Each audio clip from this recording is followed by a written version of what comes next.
अस्सलाम वालेकुम। First year MBBS biochemistry Satyanarayan book से हम लोग हेमोग्लोबिन एंड परफायरिन वाला चैप्टर कर रहे हैं और उसका लास्ट टॉपिक बचा है दैट इज़ जॉन्डिस।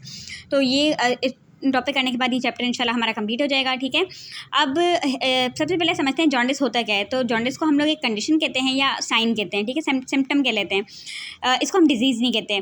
तो इसमें होता क्या है कि इसमें ना आइज़ की और स्किन की ना येलो डिस्कलरेशन हो जाती है। ठीक है, तो आइज़ के अंदर तो हमें प्रोमिनेंटली येलो कलर दिखने को मिलता है। अब ऐसा होता क्यों है? क्योंकि बॉडी के अंदर बिलिरुबिन का लेवल बहुत ज़्यादा बढ़ जाता है नॉर्मल लेवल से और वो अक्यूमुलेट होने लग जाता है बॉडी टिश्यूज़ में। ठीक है, तो अब देखें नॉर्मल सीरम लेवल जो है ना बिलिरुबिन का, वो होता है 0.2 to 1.0 मिलीग्राम पर डेसीलीटर, यानी 1 डेसीलीटर में इतना हमें बिलिरुबिन मिलता है। ठीक है, तो दिस इज़ नॉर्मल लेवल। और इसके अंदर भी सेपरेट करके बताया हुआ है अनकंजुगेटेड का भी और कॉन्जुगेटेड का भी। अनकंजुगेटेड कम होता है, अनकंजुगेटेड 0.2 से 0.6 मिलीग्राम तक होता है और 0.2 to 0.4 मिलीग्राम जो है दैट इज़ कॉन्जुगेटेड। तो अनकंजुगेटेड सम वॉट ज़्यादा होता है कॉन्जुगेटेड से, 0.2 to 0.6 रेंज ज़्यादा है इसकी। ठीक है, ये रेंजेस बताई हुई हैं कॉन्जुगेटेड और अनकंजुगेटेड की। अब ये है कि येलो डिस्कलरेशन भी होगी आइज़ की, आइज़ के स्क्लेरा वाला पार्ट है ना, वाइटिश पार्ट होता है, वो येलो हमें दिखने को मिलता है। ठीक है, तो ये है कि इसमें ना बिलिरुबिन जो है उसकी डिपोजिशन हो जाती है। ठीक है, सीरम लेवल बढ़ जाते हैं, तो इस कंडीशन को हम लोग हाइपर बिलिरुबिनीमिया कहते हैं। अब ये है कि जो है ना बिलिरुबिन इंक्रीज़ किया है। ठीक है, तो क्यों इंक्रीज़ किया होगा? उसके दो रीज़न्स हो सकते हैं। एक ये कि बॉडी में या तो ज़्यादा बन रहा है, वो बिलिरुबिन बहुत ज़्यादा बन रहा है, या फिर इसके अलावा एक्सक्रिएट नहीं हो रहा। तो जी यही दो रीज़न्स होते हैं। लेकिन इसके अलावा ना एक रीज़न और भी होता है जो कि हम लोग क्लासिफिकेशन के अंदर देखते हैं। तो क्लासिफिकेशन के अंदर इसकी टाइप्स आती हैं, इसको क्लासीफाई किया होता है टाइप्स के अंदर। ठीक है, तो दो टाइप्स तो जो मैंने आपको बताया कि एक ज़्यादा बन रहा है और एक एक्सक्रिएट नहीं हो रहा, और जो थर्ड वन है दैट इज़ इंटरमीडिएट, वो भी मैं आपको बताती हूँ। ठीक है, अब ये है कि जॉन्डिस को हम लोग ना दूसरा अदर टर्म हम इसको एक्टेरिस भी कहते हैं। ठीक है, और उसके अलावा वही बताया हुआ है कि सिम्टम है रादर देन अ डिजीज़। ठीक है, सिम्टम क्यों है? क्योंकि देखें जब जॉन्डिस होगा ना तो हम ये नहीं कहेंगे कि इस बंदे को जॉन्डिस हुआ हुआ है, दिस इज़ अ प्राइमरी काज। नहीं, जॉन्डिस जो है ना वो सेकेंडरी होता है टू लिवर डिजीज़। ठीक है, लिवर अगर ख़राब होगा तब भी हम कहेंगे कि इसको जॉन्डिस है। जॉन्डिस अगर है किसी बंदे को तो हम कहेंगे उसकी LFT करवाओ। ठीक है, तो लिवर फंक्शन टेस्ट होगी। उसके अलावा हम ये कह सकते हैं कि ब्लड डिसऑर्डर, इसको तो हीमोलाइटिक एनीमिया हुआ है। हीमोलाइटिक एनीमिया के भी फिर फर्दर काजेज हो सकते हैं। तो ये है कि जॉन्डिस जो है वो हमें किसी और कोई दूसरी बीमारियाँ होती है ना उनका पता देता है, तो इसी वजह से हम इसे सिम्टम कहते हैं। फिर उसके बाद ये है कि जो है ना मतलब इसको क्लासीफाई किया हुआ है 3 टाइप्स के अंदर, that are haemolytic, hepatic and obstructive. ठीक है, तो हीमोलाइटिक को हम लोग यहाँ थोड़ा गंदा सा लिखा हुआ है, लेकिन हीमोलाइटिक को हम लोग प्री हेपाटिक कहते हैं। ठीक है, हीमोलाइटिक में ये होता है कि बेसिकली RBCs बहुत ज़्यादा टूटते हैं, जिनकी वजह से बिलिरुबिन बहुत ज़्यादा बढ़ जाता है, इतना ज़्यादा कि लिवर उसको कॉन्जुगेट नहीं कर पाता, उसकी जो लिमिट होती है उससे एक्सीड कर जाता है। ब्लड में बहुत ज़्यादा बिलिरुबिन हो जाता है, लिवर उसको कॉन्जुगेट नहीं कर पाता, इस वजह से जॉन्डिस हो जाता है। तो उसको हम प्री हेपाटिक कहते हैं, यानी लिवर से पहले। ठीक है, एक सेकंड पहले मैं ना आपको थोड़ा सा सिंप्लीफाई करके बताती हूँ। देखें 3 टाइप है, हेमोलाइटिक, हेपाटिक एंड ऑब्स्ट्रक्टिव। ये बताया हुआ है on the nature of jaundice. ठीक है, नेचर किस टाइप की जॉन्डिस की, अगर RBC के टूटने की वजह से हो रही है तो हीमोलाइटिक। ठीक है, अगर लिवर की खराबी की वजह से हो रही है तो हेपाटिक, और अगर किसी ऑब्स्ट्रक्शन की वजह से हो रही है, यानी कि जो गाल ब्लेडर से बाइल के साथ जब ये जाएगा बिलिरुबिन कॉन्जुगेट होने के बाद, तो अगर वहाँ पर कोई रुकावट आ रही है, ये पहुँच नहीं पा रहा इंटेस्टाइन तक, तो उसको हम ऑब्स्ट्रक्टिव कहेंगे। तो this is on the nature. ठीक है, और जो प्री हेपाटिक और पोस्ट हेपाटिक होता है ना, ये हम कहते हैं on the basis of location. ठीक है, यानी अगर लिवर जितना भी बिलिरुबिन का पूरा पाथवे होता है, ठीक है, मेटाबॉलिज्म का पाथवे, अगर उस पाथवे के अंदर लिवर वाले लेवल से पहले खराबी हो रही है तो हम उसको कहेंगे प्री हेपाटिक, और अगर लिवर वाले लेवल के बाद हो रही है, लिवर को क्रॉस करने के बाद हो रही है, तो उसको हम कहेंगे पोस्ट हेपाटिक। ठीक है, अब यहाँ पे हम देखते हैं थोड़ा सा हीमोलाइटिक एनीमिया। ठीक है, हीमोलाइटिक जॉन्डिस। तो हीमोलाइटिक जॉन्डिस होता है, इसे हम एक और यूरिक जॉन्डिस भी कहते हैं, और ये क्यों कहते हैं ना ये मैं आपको बताती हूँ अभी। अब देखें हीमोलाइटिक जॉन्डिस का मतलब ये है कि RBC बहुत ज़्यादा टूट रहे हैं, जिसकी वजह से बिलिरुबिन बढ़ गया है और जॉन्डिस हो गया इस बंदे को। ठीक है, अब ये है कि हीमोलाइसिस हो गई है। अब हीमोलाइसिस क्यों होगी? मतलब हीमोलाइसिस जो है ना वो भी सेकेंडरी होती है due to any other disease, जैसे कि अगर इनकम्पैटिबल ब्लड ट्रांसफ्यूजन रिएक्शंस होते हैं, जिसके अंदर अगर कंपैटिबिलिटी नहीं बैठती, अगर एंटीजन एंटीबॉडी रिएक्शन स्टार्ट हो जाता है ब्लड ट्रांसफ्यूजन के बाद, तो ये होता है कि बहुत एक्सेसिव हीमोलाइसिस देखने को मिलती है, बहुत ज़्यादा RBCs टूटते हैं। उस कंडीशन के अंदर भी ये हीमोलाइटिक जॉन्डिस होगा। मलेरिया के अंदर भी होता है, सिकल सेल एनीमिया के अंदर भी हीमोलाइटिक एनीमिया हो जाता है, तो RBC टूटते हैं। ठीक है, और मलेरिया में तो प्लाज्मोडियम का मेन जो टारगेट होता है दैट इज़ एराथ्रोसाइट। ठीक है, अब उसके बाद ये है, इनके अंदर भाई हीमोलाइसिस हो रही है एक्सेसिव, ठीक है। अब हुआ ये कि बहुत ज़्यादा बिलिरुबिन की प्रोडक्शन हुई है, इतनी ज़्यादा बिलिरुबिन की प्रोडक्शन हुई है कि लिवर बेचारा उसको संभाल नहीं पा रहा। अब देखें, लिवर है ना, नॉर्मली हमारी बॉडी के अंदर 0.3 ग्राम पर डे बिलिरुबिन बनता है, ठीक है। तो जो नॉर्मल पर्सन होते हैं उनके अंदर इसको कॉन्जुगेट कर दिया जाता है, इसको एक्सक्रिएट कर दिया जाता है। लेकिन ना लिवर की ना इससे ज़्यादा कैपेसिटी है, ठीक है। देखिए ये 0.3 और ये 3.0, मतलब इस फिगर को उल्टा कर दें तो 3.0 ग्राम जो है ना, ये कितना थोड़ा है और ये कितना ज़्यादा है। इतनी ज़्यादा लिवर की कैपेसिटी होती है और लिवर उसको जो है कॉन्जुगेट कर सकता है। तो लिवर 3.0 ग्राम तक बिलिरुबिन को कॉन्जुगेट कर सकता है, बहुत ज़्यादा कैपेसिटी है। लेकिन हीमोलाइटिक एनीमिया में इससे भी ज़्यादा बिलिरुबिन हो जाता है, बहुत ज़्यादा बिलिरुबिन, ठीक है।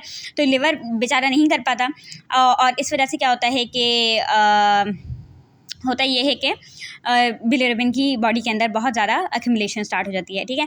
अब देखें, दो चीज़ें ना हमारे पास, एक अनकंजुगेटेड बिलिरुबिन होता है, एक कॉन्जुगेटेड बिलिरुबिन होता है। तो पहले ना हम लोग जॉन्डिस की टाइप देख के पता लगाएंगे कि इसमें अनकंजुगेटेड लेवल इंक्रीज़ कर रहा है, कॉन्जुगेटेड कर रहा है, दोनों कर रहे हैं, दोनों में से कौन सा नहीं कर रहा है, ठीक है। अब देखें, अब हीमोलाइटिक जॉन्डिस है, यानी लिवर बिल्कुल ठीक है इसके अंदर, ठीक है। लिवर के पास जितना जा रहा है, यानी 3.0 ग्राम तो लिवर कर रहा है ना, तो लिवर कर रहा है कॉन्जुगेट, लेकिन कॉन्जुगेटेड भी अपने लेवल से बहुत बढ़ रहा है। तो कॉन्जुगेटेड बढ़ गया जिसको लिवर ने कॉन्जुगेट किया था। उसके अलावा जो वो वाला बिलिरुबिन जो कि लिवर तक आ ही नहीं पा रहा, जिसको बारी ही नहीं मिल रही, जो सिर्फ ब्लड के अंदर है, अभी लिवर तक पहुंच ही नहीं पा रहा क्योंकि लिवर के पास पहले ही लिमिट फुल लगी हुई है, वो वाला जो बिलिरुबिन होगा वो अनकॉन्जुगेटेड बिलिरुबिन होगा। मतलब अनकॉन्जुगेटेड जिसे हम इनडायरेक्ट बिलिरुबिन भी कहते हैं, वो बिलिरुबिन जो कि एल्ब्यूमिन के साथ बाइंड करता है, ठीक है, वो वाला बिलिरुबिन भी बहुत ज़्यादा बड़ा रहेगा। तो हीमोलाइटिक जॉन्डिस के अंदर ये होता है कि अनकॉन्जुगेटेड बिलिरुबिन है वो इंक्रीज़ करेगा सीरम में, ठीक है। अब आप खुद समझ सकते हैं, अनकॉन्जुगेटेड बिलिरुबिन होता है एल्ब्यूमिन के साथ बाइंड किया हुआ। तो अनकॉन्जुगेटेड बिलिरुबिन ना तो फीसिस में एक्सक्रीट होता है, ना ही यूरिन में, क्योंकि यूरिन के अंदर ब्लड प्रोटीन पास नहीं कर सकती। जो प्लाज्मा प्रोटीन्स होती है ना, वो यूरिन में, यानी कि किडनी के जो ग्लोमेरुलर मेम्ब्रेन होती है ना, वहाँ से पास नहीं कर सकती। तो वो जो बिलिरुबिन जो कि एल्ब्यूमिन के साथ अटैच होगा, वो इसको पास ही नहीं कर सकता। तो ये ब्लड के अंदर यानी सीरम में इंक्रीज़ करेगा। दूसरी चीज़ ये है कि अनकॉन्जुगेटेड तो किया इंक्रीज सीरम के अंदर, अब कॉन्जुगेटेड का क्या सीन है वो देखते हैं। तो कॉन्जुगेटेड जो होगा ना, वो भी इंक्रीज होगा। और कॉन्जुगेटेड क्या करता है, जाकर इंटेस्टाइन के अंदर वो कन्वर्ट होता है, जो है कॉन्जुगेटेड बिलिरुबिन होता है वो डिग्रेड होता है बाय इंटेस्टाइनल बैक्टीरिया और इसके अलावा ग्लूकोरोनिडेजेस से, ठीक है। फिर यूरोबिलिनोजन, स्टर्कोबिलिनोजन की, और फिर स्टर्कोबिलिन, यूरोबिलिन बनते हैं। ये मैं आपको बता चुकी हूँ बाइल वाले टॉपिक के अंदर, ठीक है, डिग्रेडेशन के अंदर बिलिरुबिन वाले में। तो क्या होगा कि यूरोबिलिनोजन इंक्रीज़ करेगा, ये यूरिन के अंदर करेगा। और उसके अलावा क्या होगा कि स्टर्कोबिलिनोजन जो है वो, देखें यूरोबिलिनोजन यूरिन को कलर करता है, ठीक है, ये भी इंक्रीज़ होगा। और स्टर्कोबिलिनोजन है ना, ये भी इंक्रीज़ होगा। ठीक हो गया। तो स्टर्कोबिलिनोजन फीसिस को बहुत डार्क कलर कर देगा, यानी वो पेशेंट्स जिनको हीमोलाइटिक जॉन्डिस हुआ है उनके अंदर फीसिस बहुत डार्क कलर्ड होंगी। और उसके अलावा आई थिंक सारी पॉइंट्स मैंने यहाँ से कवर करवा दिए। बिलिरुबिन बाइल के अंदर एक्सक्रीट होता है, तो यूरोबिलिनोजन बहुत ज़्यादा बनेगा, स्टर्कोबिलिनोजन बहुत ज़्यादा बनेगा, यूरोबिलिनोजन यूरिन के अंदर, स्टर्कोबिलिनोजन फीसिस के अंदर। फिर उसके बाद हेपेटिक जॉन्डिस का बताया हुआ है। तो हेपेटिक जॉन्डिस जो है ना, ये है कि इसको हम हेपेटोसेल्युलर जॉन्डिस भी कहते हैं, क्योंकि लिवर की खराबी की वजह से हो रहा है, लिवर में कोई खराबी आई हुई है, ठीक है। तो डिस्फंक्शन ऑफ लिवर। अब ये होगा कि लिवर के पैरेन्काइमल सेल्स हैं वो डैमेज हो गए हैं, तो उस वजह से हो रहा है due to any viral infection या कोई पॉइजन, टॉक्सिन है, इन्होंने जो टॉक्सिन की डिफरेंट कार्बन टेट्राक्लोराइड है, फॉस्फोरस है, तो इनकी वजह से भाई लिवर फेलियर हो गए, ठीक है। या cirrhosis of liver, cardiac failure causes दिए हुए हैं। फिर बताया हुआ है कि लिवर के डैमेज की वजह से क्या होगा। देखें, लिवर डैमेज हुआ है तो कॉन्जुगेशन अफेक्ट होगी, ठीक है, बिलिरुबिन को कॉन्जुगेट ही नहीं कर पाएगा, तो अपटेक भी इफेक्ट होगी, कॉन्जुगेशन भी इफेक्ट होगी, ठीक है। फिर हेपेटिक जॉन्डिस जो है ना, उसके अंदर ये होता है कि अच्छा, हमें ना इंक्रीज लेवल मिलते हैं कॉन्जुगेटेड और अनकॉन्जुगेटेड बिलिरुबिन दोनों के। अब ये है कि आप ना डिफरेंट जगहों से अगर सोर्सेज से देखेंगे, गूगल से देखेंगे, कहीं और बुक से देखेंगे, तो ये है कि यहाँ पर ना ये टेक्निकली तो अनकॉन्जुगेटेड कॉन्जुगेटेड बढ़ना ही नहीं चाहिए, लेकिन अब यहाँ लिखा हुआ है तो हम इनको देख के, और सोर्सेज से ना कहीं पर भी इतना वेरीफाई नहीं हो पाता, तो बस अब हम इसको देख के चलें कि कॉन्जुगेटेड में भी हो सकता है कि ख़राब लिवर लेकिन फिर भी थोड़ा थोड़ा बना रहे हैं, तो due to some reason conjugated बढ़ा हुआ है, अनकॉन्जुगेटेड दोनों बढ़े हुए हैं, ठीक है। अनकॉन्जुगेटेड समझ आ रहा है कि भाई लिवर ख़राब हुआ है, तो अनकॉन्जुगेटेड तो बढ़ेगा ही। अब कॉन्जुगेटेड बढ़ा हुआ है तो उसकी वजह से यूरिन का डार्क कलर होगा, ठीक है, क्योंकि जो है ना अनकॉन्जुगेटेड, जाहिर सी बात है यूरिन में भी एक्सक्रीट हो रहा है। और उसके अलावा ना यहाँ एक और पॉइंट बताई हुई है कि जब लिवर हेपेटिक जॉन्डिस होता है ना, उसमें ना हमें ब्लड के अंदर एलेनिन ट्रांसअमाइनेज और एस्पार्टेट ट्रांसअमाइनेज, ठीक है, तो ये SGPT और SGOT ये इनके अल्टरनेटिव नेम्स हैं। ये हमें बहुत ज़्यादा सर्कुलेशन में बढ़े हुए मिलेंगे। क्यों? क्योंकि अच्छा, तो जो है हेपेटिक जॉन्डिस के अंदर ये होता है कि हमें ना एलेनाइन ट्रांसअमाइनेज जिसे हम SGPT कहते हैं और एस्पार्टेट ट्रांसअमाइनेज जिसे SGOT कहते हैं, इन दोनों एंजाइम्स की लेवल ना इंक्रीज मिलती है सर्कुलेशन के अंदर। तो ऐसा होता है कि जब हेपेटोसाइट्स, क्योंकि हेपेटिक जॉन्डिस के अंदर लिवर ख़राब हो रहा है तो हेपेटोसाइट पे असर पड़ रहा है, तो हेपेटोसाइट जो है ना ये एंजाइम रिलीज़ करते हैं ख़राब हेपेटोसाइट। तो हम ब्लड के अंदर जब हम लोग फॉर एग्जाम्पल CBC वगैरह करवा रहे हैं, LFT वगैरह करवा रहे हैं, तो LFT के अंदर हम लोग इनको देखते हैं, तो हमें इन एंजाइम्स का भी सॉरी CBC तो नहीं करवाएंगे, LFT करवाएंगे यहाँ पर, ठीक है।